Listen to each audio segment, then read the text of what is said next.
Okay, friends, I have some remote viewing data that I want to share with all of you. But I want to give plenty of caveats because this is me sharing my process and my growth and really my questions with some of the things that I'm going through as a viewer. I did a personal remote viewing session, as I've talked about before. I try to do them every month, month and a half, and I look out into the future and try to connect with my own consciousness and see like what do I need to know. Um, in this month, I worded my tasking a little bit differently, and I ended up getting some world events, potential world events data, some of which could be at a catastrophic level or just a big scale. And I'm not necessarily saying death and carnage, but um, before I share that information, it would be irresponsible of me to build this up as if I trust this data and you need to be afraid and you need to prepare. I am not saying that at all. I'm putting this out there, number one, because doing a video like this helps me to process and understand my own journey. Um, and I think it's important to point out and work through everything else that this data could mean. And it's a learning point for me to talk about this in this capacity. Um, to recognize the difference between what's my imagination, what's an AOL on something like a heavily front-loaded target.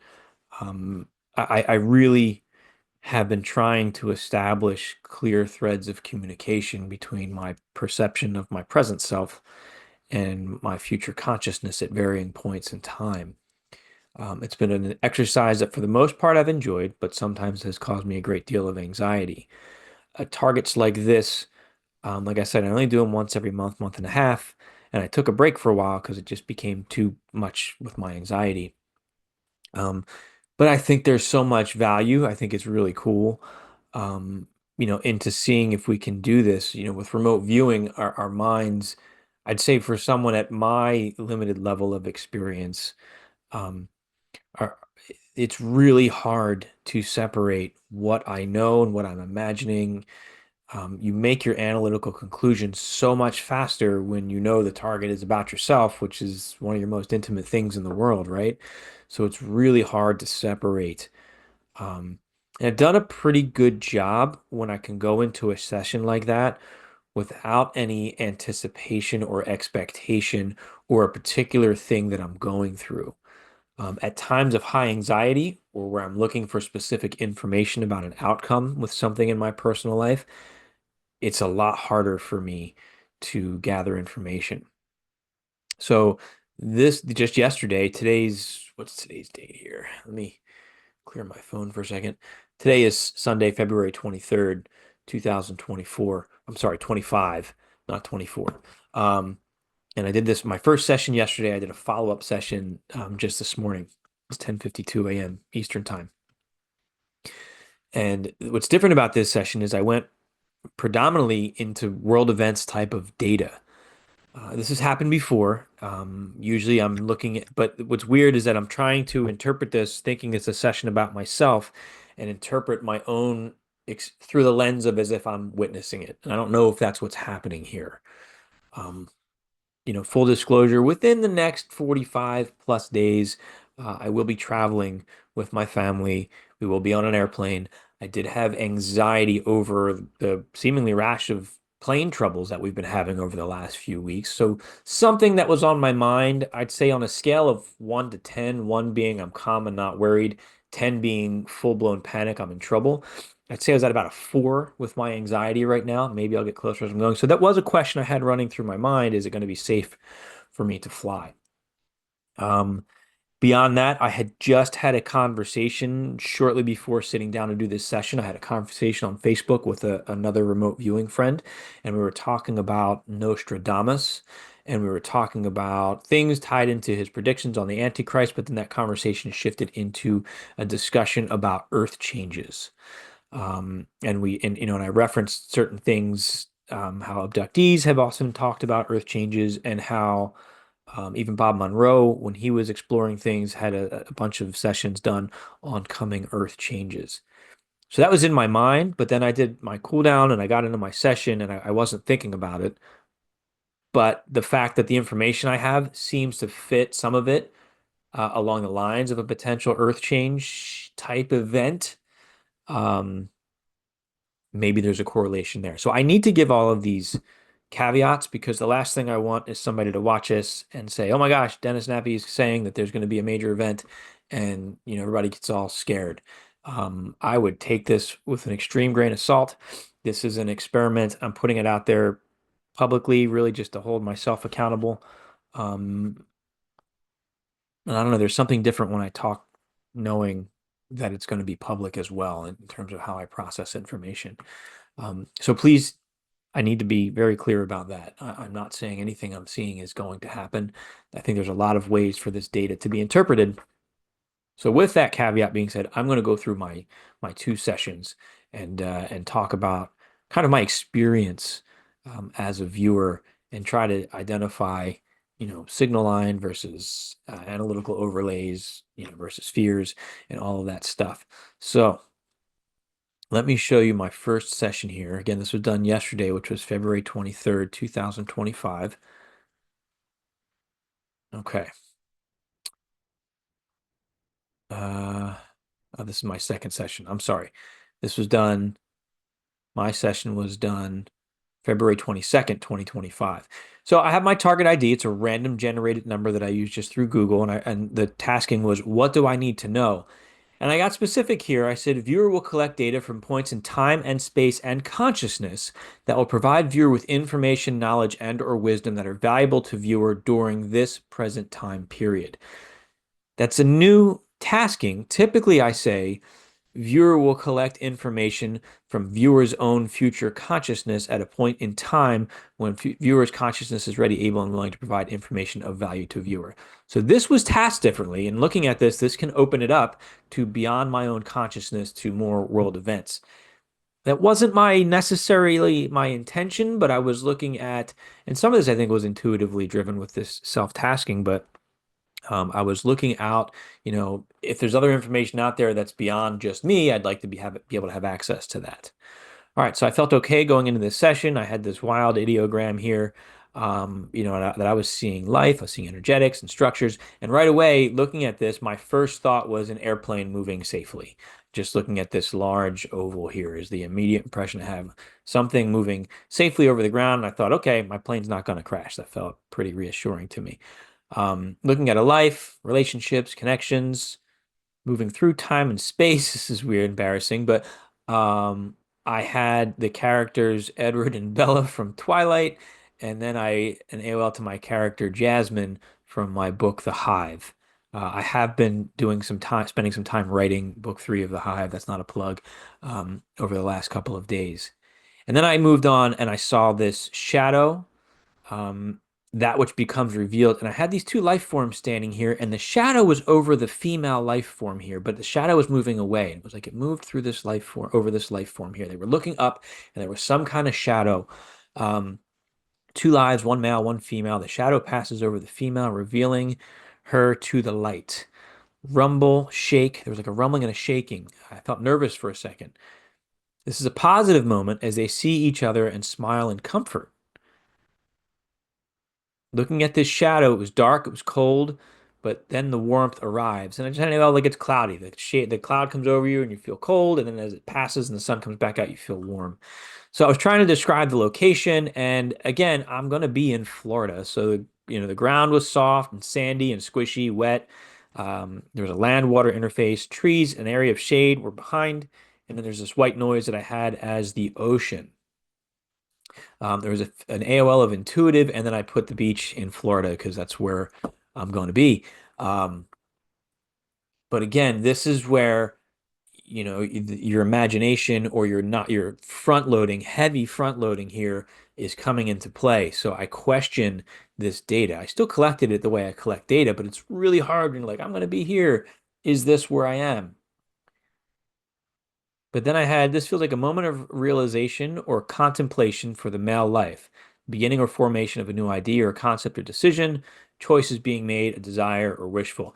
That might be personal to me. I'm not sure. It's kind of vague. I wrote Bob Monroe's future here, and this was a reference to his, I think his second book, Journeys Outside the Body, I think.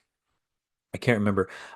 His second book, though, where they talked about Loosh, but this isn't a Loosh reference. This was where he went in like 3,000 years into the future, and they were able to just place their consciousness in a variety of bodies. And there was a male and female life standing on a beach there. And he was learning about what happens with our consciousness in the future and how we can enter different experiences in this reality like it's no big deal. And I think it was a beach through the woods, and that just reminded me of that scene.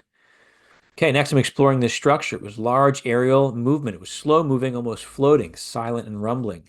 I was feeling a perspective of observation from below. As if I'm down, I'm looking up, but I also had a sense from within the structure. So I was like, look on the ground looking up, but I also had this perspective of like being inside it. An AOL of an airplane taking off and landing, all is okay. Again, I think this is possibly due to my heavy front loading here. This is why we typically don't do front loading targets in an operational standpoint. There are life forms and energetics within the structure. Connected energetics, vibrating, tingly like pins and needles. Again, a feeling of nervousness. Life forms are in the structure, but the structure also moves through them. Or at some point, they are not on the structure. And this was weird. It was like, here's the structure, the life forms in the structure. And as the structure moves, somehow the life forms stay stationary and are no longer on the structure, in the structure. I don't know what that means, but I will talk about what that could mean in a moment. Why is this important? And I had a AOL of my father giving me guidance. My father's passed on, as many of you know. And then I got the system is about to be known, to be made aware, self-sacrificing to fall on one's sword. Something is witnessed or observed, public. Big news. Was it a death? This is significant and a call to action to those who understand what is happening. It was a sense of like those of us with a particular lens of things that we look at and understanding of the world are going to look at this event and say, oh, this means this is what's happening next, or this is what we need to do. There was a sense of calm. Be calm, and you are. I felt that this was related to me. Something with suicide, a gun to the mouth. Very graphic thoughts that I had. And then I looked at what are the structures, movements, and events there. It was crowded. There was vehicles. I had an AO of Mars. I just walked a Mars target. And then I went to Kennedy, and I was in a crowd watching the footage of what felt like the Kennedy assassination. And then I remembered, oh, this is coming out in the news now where they're looking into this, and they just released all of these files. Now, I want to be clear. Dick and Daz just released their remote viewing sessions that they did years ago with Farsight. They released them through the Future Forecasting Group, through our platform there at futureforecastinggroup.com. Some of it might even be on YouTube, I'm not sure, but you can look for that.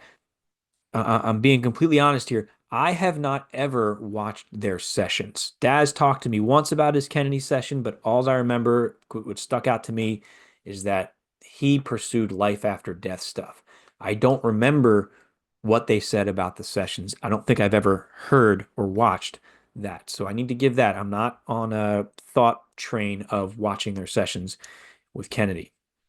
So the information felt damaging, and irrefutable. And then I had the question, could it be AI, a false trail? And I wrote, maybe. And my sense is, though, this is something that me as an analyst in this day and age is a question I would ask. That doesn't mean that I think that it is, and I didn't pursue it much further. It's upsetting to observe, and then I had to write down the word faked. And then I drew, this is where I was standing. I had this vantage of being in a crowd, and there was the vehicle, and that's all I drew. Take this red stuff out of it for a minute. I drew that, and then I went on with my session, and I just wrote, this is the vantage I'm seeing. Quiet, warm temperature outside, contemplation. And I was like, this is from a playbook or a plan. Rules and regulations, the game. And then I went back and I just was like, well, why am I looking at this? What's significant about this? And I felt something from above coming down and hitting. This might have been a chest shot, but we know Kennedy was shot in the head, but something came down and hit. Now, if we're going to go with the Kennedy thread, maybe this shows a second shooter. Now, what they said, Kennedy's head went back and to the left, I believe. So maybe there's somebody on some high ground here that happened to hit Kennedy. I'm not familiar with the layout. I don't know if that's even a possible vantage. Um, the other possible interpretation, and I think I even labeled this somewhere else in my session. Maybe there's another assassination that comes up and it's a drone strike from above. I think I did note that, but I don't know. So either look for a Kennedy tape to come out with a new vantage and clearly showing a second shooter, or maybe there is an assassination with a drone that strikes, and that would be scary. And that would tie into um, all of the other stuff I was saying in terms of knowing what to do, knowing the significance of it. I'm not sure. But this felt, I mean, I was watching the Kennedy tape for a moment in my visual here. It doesn't look like it from the drawing. I was moving quick. All right. So then I broke off of that. And then I was like, let me focus on the land. And this was weird. I got land moving beneath a structure, as if the structure is stationary and the land moves underneath it, sliding, gliding, and rumbling. And I just had this feel of energetics. Now, I was having a conversation with my wife yesterday. I didn't talk about this session with her. We are just talking about the upcoming trip, and she brings up the possibility of going on a boat. And I thought, that would make thinking of this session. Maybe what I was picking up on was being on a boat and just water moving underneath the boat. And then I also thought, well, I did have that sense earlier where there's life forms in a structure, and then the structure keeps moving and the life forms don't. Maybe I fall out of a boat. This is me trying to analyze and tie things together. Um, but my data here in this session, I didn't get a sense of this was on water. So, again, I'm just trying to work through my interpretation, my analysis, the what could be potential feedback in a front-loaded situation before it happens. I really don't know. But as I'm exploring this session now, I went to the energetics here. There was this left to right movement, head pain, trauma. I had an AOL of an earthquake, the word targeted, a frequency or resonance causing nausea. I heard this siren of a high frequency. Is it a weapon? Is it crippling? Is it directed? A life standing, just squatting down, holding their head, shaking, nausea. There was this beeping sound. Why is it important to know?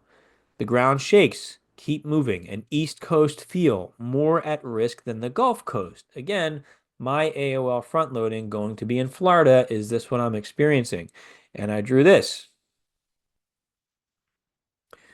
Like on the west coast, the east coast of Florida here, there was something that was rumbling and shaking there. Move to and describe the cause. Uncertainty, earthquake or attack. So it was this feeling of, now again, this is my front-loaded perception. I may not be involved in this at all. For all I know, this could be somewhere else in the world, and I'm interpreting it and making it personal to me. So this is where I really need to be clear. And again, this is why front-loaded targets aren't the best, especially in an operational type of situation. Not that this is operational, but this is why you want to be double blind to a target where you're looking at something like this. Or if you're doing world event, if this was a world events session, if I would have set this up like a world events session, I wouldn't have been thinking about myself in this situation. My consciousness wouldn't have been restricted to the locations I suspect I'm going to be at varying points in time.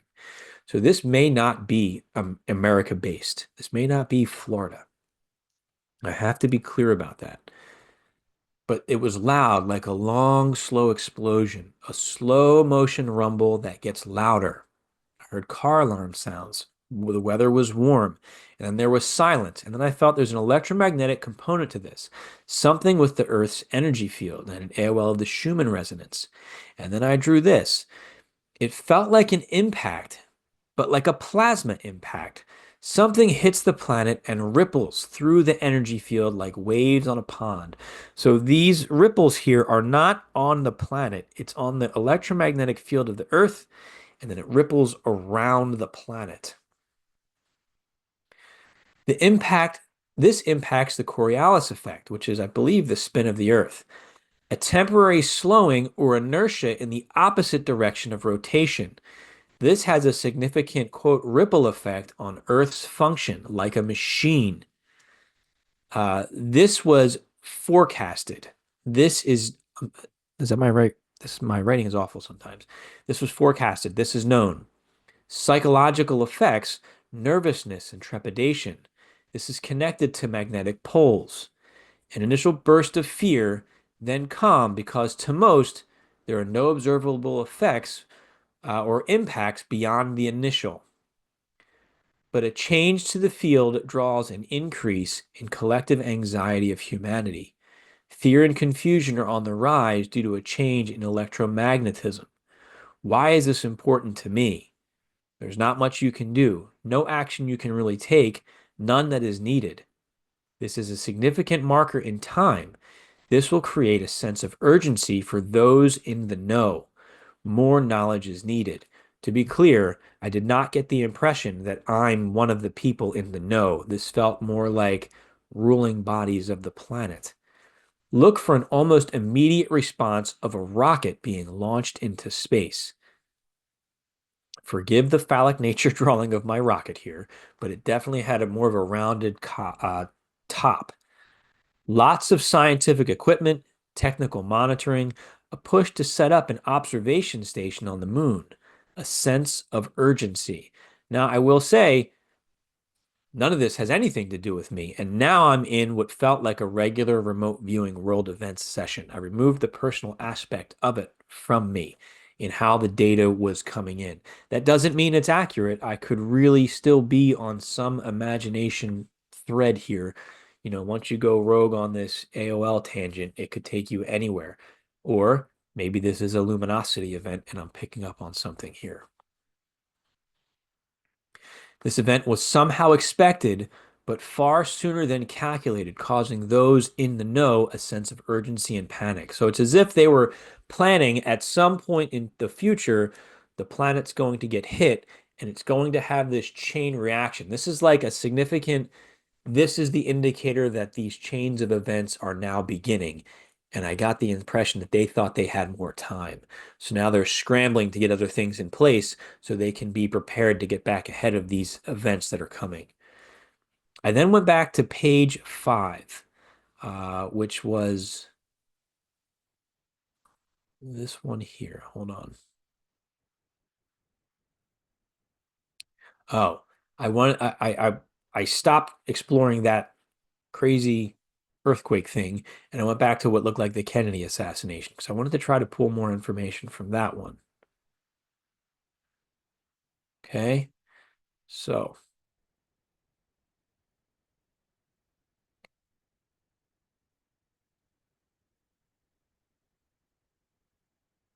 here we are. Satellite to ground weaponry, air to ground weaponry, AWOL of a drone strike. They were the last two things that I thought I needed to write down. Okay, and what I did, I wrote this information down. And then I went back and I put in parentheses more data from page 5. So I believe my intention was not to probe for more data from page 5. My intention at the time of this session was I got these data points as I'm going through this other stuff. So is there some kind of earth change that is some kind of satellite to ground weaponry or air to ground weaponry or drone strike? Or am I witnessing some kind of assassination that is similar to the Kennedy assassination from my AOL? Or meaning I'm making a comparison that this assassination is similar to Kennedy because it's in a motorcade, but it's a drone strike hitting a significant person. I don't know. Um, I wanted to give it a second shot, so I tried again this morning, and I did a second session. All right, so right at the beginning of my second session here, I declared this AOL that was in my head of this front-loaded session. I wrote, this is in my head yesterday with data on the ground moving beneath the structured Earth vehicle. My wife mentioned going on a boat. What if we're on a boat? That could explain the motion of coming off of it as well. So that was what I had already explained, but I declared that right at the beginning. And I did this ideogram, and it was crazy. There was just so much to it, which makes things tough to unpack here. But I felt in there was life, structure, energetics tied to a home, not my home, and vehicles. These structures were homes and vehicles. And at this point, again, I'm focused on Florida because it's a front-loaded session. A very chaotic ideogram, AOLs of mobile or modular homes and vehicles and life forms. That information is also known as to where the area I'm going to be. Tried to go for S2, but I got the words convergence, interactions, interchanges, exchanges of informations, and a power dynamic. I'm not putting much faith in that data. But then I got this life standing alone in a moment of contemplation, which is similar to what we were seeing in that first session, that life was having this moment of thought and realization, which I have a lot of those, so that's not a far stretch. Um, but these are life forms standing around this one life. Energetics and business around busyness, not business, busyness around the life, but life was focused. There was a smell of food, of crackers, warm temperatures, steam, humidity, and again, AOL, Florida, and I'm back at the airport. Hard, polished surface, large windows, tan, speckled colors, polished marble. So I'm looking at the floor here. And this is, again, I really think this is my imagination now of an airport. What is important for viewer to know? I did another ideogram because I wasn't comfortable with the first one. Flowy balance between elements, yin and yang, balance and counterbalance, a strong fixed position. I was looking at these shapes down here, and I just felt that there was this relationship between two things. I couldn't figure out what they were. And I had this idea here of these fixed structures. And as you can see, there's symmetry. This one in the front is further away, and this life is standing somewhere between them, and some kind of energetics impacting these fixed structures from what I felt. And they were solid in the ground here, and the ground felt flat with these little, I don't know if that was cement putting them into the ground. I don't know. They're hard and rigid. They were an obstruction or a blockage. They could be like those barriers you see in front of like government buildings to prevent cars from ramming through. These could be like pylons at an ocean or a beach. I have no idea what they were. And I don't think that this scale here is accurate. I don't think they're this gigantic compared to the life. I was just trying to put the fact that there was a life in there. And is this a named structure or location, I wondered? Life standing was in between and felt calmer and quieter here, much more movement in the periphery. And so this life standing here in this one spot, and there's more movement going around, but to life and the immediate surroundings, everything is still. There's a strange movement as one structure passes over another. Now I'm looking at different structures here. Describe structure one, hard, moving, sliding, a slow scraping or grinding sound, but also quiet, effortless. There's just movement without effort. And I had here this vantage of a life form looking out, and I thought this might be a matter of perspective. This image may look different if standing elsewhere. So this could be life looking up in the sky and just seeing two aircraft. This could be life standing on a beach, me, AOL front loaded, just watching two ships pass by. So I went to a different vantage point here and looked at the view from above. Object one was going to the left, object two was going to the right. And now, again, I don't know if this is accurate data because I'm assuming that I'm now standing on a beach looking at two boats basically passing. One was large, lightweight, floating and bouncing. Object two was smaller and rigid and floating and bouncing. And I just had an AOL of waves here.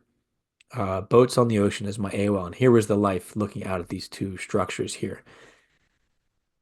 But trying to fight through my imagination in these AOLs, why is this movement important? And I had this convergence of waves. Waves were coming, two different energies of waves were coming together and hitting and then going up. It didn't feel like a natural movement. Waves were just hitting each other. And that could work if two boats passed each other in opposite directions. I would think the waves would come toward each other in the middle, when typically if the boats aren't there, the waves are coming towards the shoreline and the undertows pulling it back, right? But I had this convergence of waves.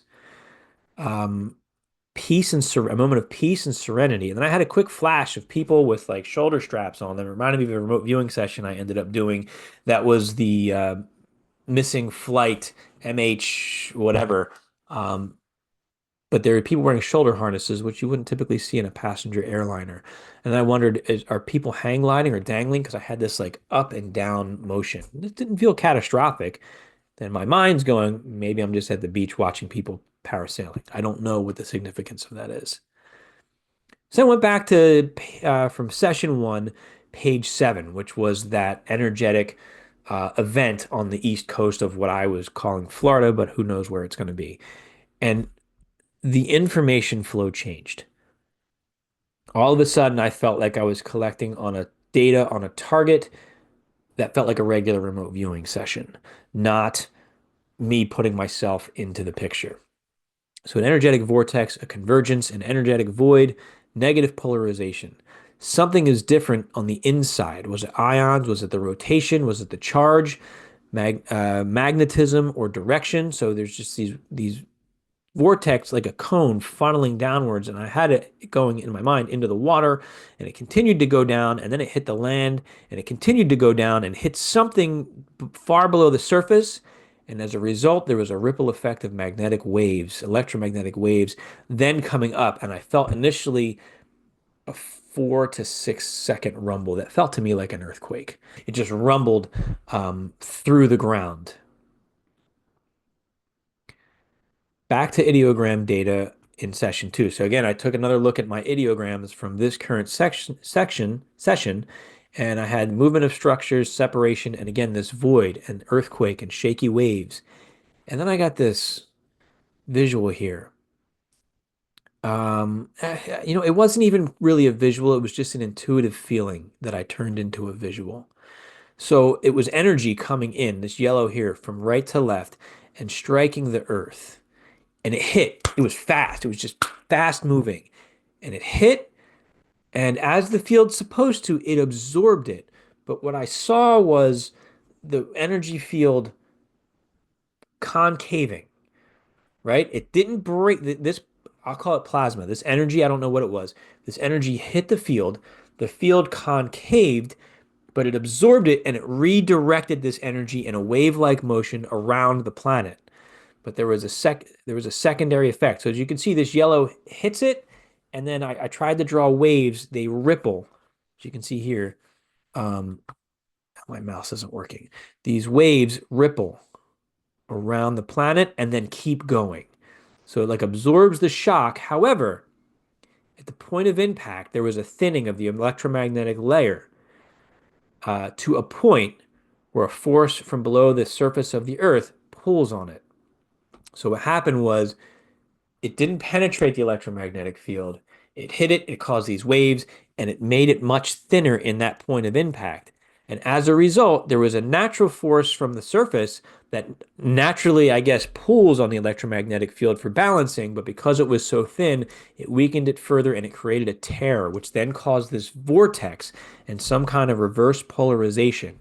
Then traveling the energy then traveled back down with force, hitting the subsurface and sending shock waves up and out.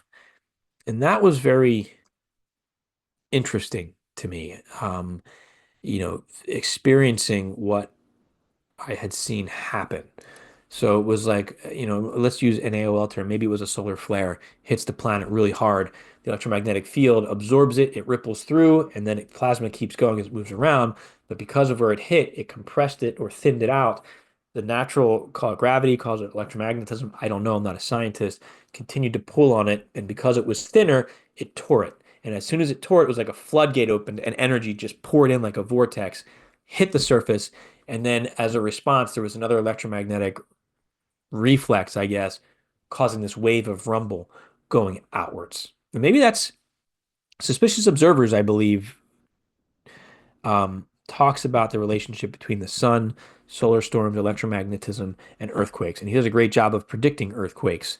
So maybe there's some validity to my data here. I'm honestly not sure. I want to stress this could all be imagination. These targets are experimental for me. They're ways that I learn about myself and I learn about remote viewing.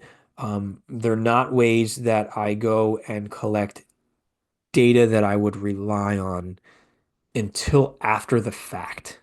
So if we get an earthquake or if we see some kind of Kennedy file release or some kind of assassination, that's where I find the value in these types of sessions for me.